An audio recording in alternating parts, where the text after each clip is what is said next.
We've just concluded the biggest online event by far, and it was hosted by Play Network. This is a new website. It seems like it's going to take the competitive online scene to a whole new level, so keep an eye out for that. But these are the top 8 decks. Let's get into it. So in 8th place, we had no shock here, Ruby Amethyst again, still continuing its dominance even from set 1. The deck's obviously seen some new additions with the new bounce package. It gives you more ways to draw your cards and lots of ways to just cycle through your removal, so you never really run out as long as you play it well. The deck's a lot faster than it used to be as well, and it seems to be the deck to beat currently.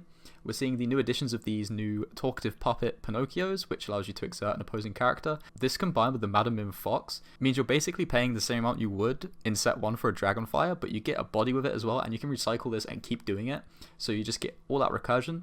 We're of course seeing the Merlin package with the goats and the rabbits. I've spoken so much about it in the past couple of weeks. If you don't know about the combo, you should probably get to know because it's very powerful, as we're going to see by the rest of these results as well. We're seeing Tremaines for the removal. We're seeing Maleficent Dragons for the removal still. We still got the Be Prepared. We have all the card draw of Amethyst with friends. We got the removal of Teeth and Ambitions. We see all the 1-drops, so we're not really struggling too much against aggro. We've even got some evasive if we want to go aggro ourselves. And we also see this new crab. As a Merlin Crab, when you play his character and he leaves play, instead of gaining a law or drawing a card, you give your cards Challenger +3. This means that your Madam Mim Fox suddenly has 7 attack and you can take out Cinderellas. Obviously you can exert them with Pinocchio, or they might already be exerted. It just gives your cards a lot more attack, it gives you a lot more flexibility in your deck. It's a deck that can win early, it can win late, it just seems to be able to do everything. We're also seeing the return of the Ursula, which allows you to draw an extra card. Also quests for free and has 8 health, so it's pretty sticky. So that's the 8th place, and then moving on to the 7th place, once again we have another Ruby Amethyst. This one seems to be a bit more orientated towards aggro. We see in this deck, we see the Arthurs, which allow you to just kind of gain loads of lore with the goat because you're bouncing it and playing it constantly. It gives you 5 lore when you do that combo. We're still seeing the Tremaines in the card draw. We still have the evasives. Not too much difference here. We do see 2 Elsas, which is quite greedy in my opinion, but when it works, it works. I assume it's for the mirror match. When you go to the super late stages, you can play Elsa, stun 2 other characters, and then you can either leave Elsa on the board to quest for free, or you can bounce it back and just have that constant threat that they know you're going to have in your hand, because they have no way to remove it from your hand. So kind of just showing it is really strong. We also see in this deck, we see the Madam Mim Purple Dragon. We've not seen this deck run this card very often. It seems to be like just a big late game finisher. I'm not sure how well it will do in the mirror match, but I think you have the Elsa for the mirror match anyway, just because of the Lady Tremaines. But I mean, a evasive card that can quest for 4 with a lot of health doesn't seem to be the worst thing in the world. I'm not sure how good it really is. I've not tested it, but it's there in this list if you want to try it out. I'm sure it did this person quite well, so maybe it's good after all. Maybe we're just sleeping on the wrong card. 6th place, we have yet again another Ruby Amethyst. I'm not going to talk too much about this one. This one's change is it plays the Yzma Scary Beyond All Reason. Just another way for targeted removal, or you can even target your own cards to draw some extra cards if you want to do that. We also see the Crab in this list as well, just for the Challenger.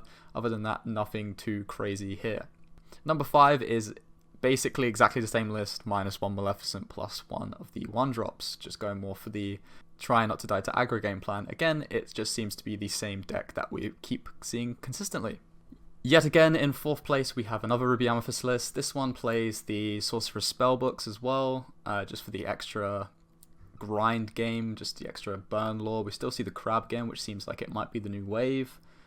And we're seeing 1 Peter Pan Shadow in this list, which can give your rush characters evasive. Pretty good for the mirror match when you decide you want to go aggro. I'm not sure how effective one of them is, but it seems to be worth a test. I think the card is pretty good in Ruby Amethyst anyway, so maybe as a one-off it could be quite good, maybe 2. But yeah, it seems to be quite solid. Again, we only see 2 Maleficent Dragons here as well. 3rd place, we have something a little bit different, finally.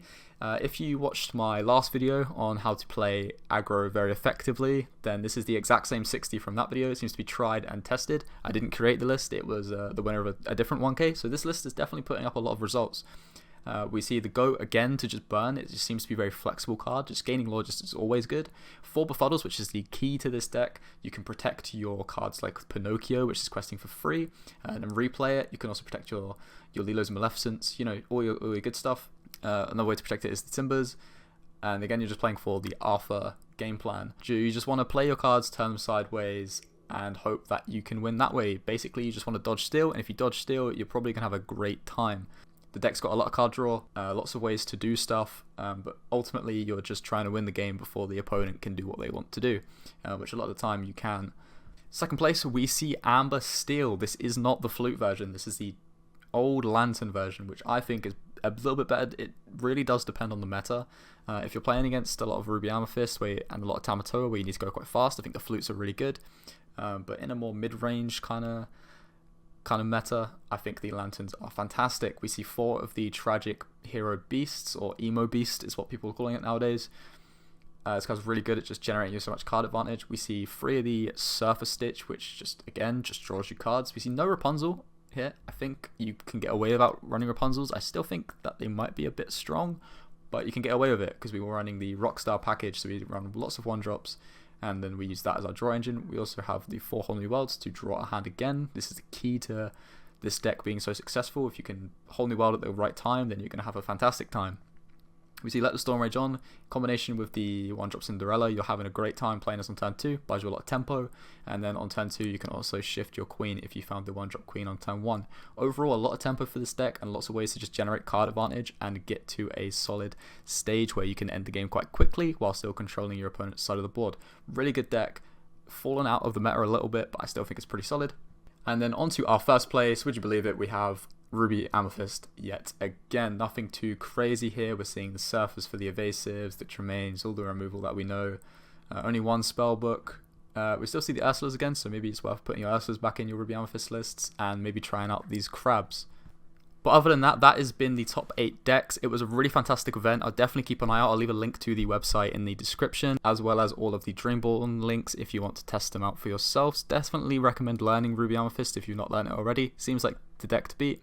Other than that, if you found some of these other decks a bit more fun, for example the aggro deck, there'll be guides coming on the channel if they're not already there. There is one for the aggro one already, so I'll leave that in the description as well. Other than that, thank you for watching, and stay tuned for the next one. Goodbye.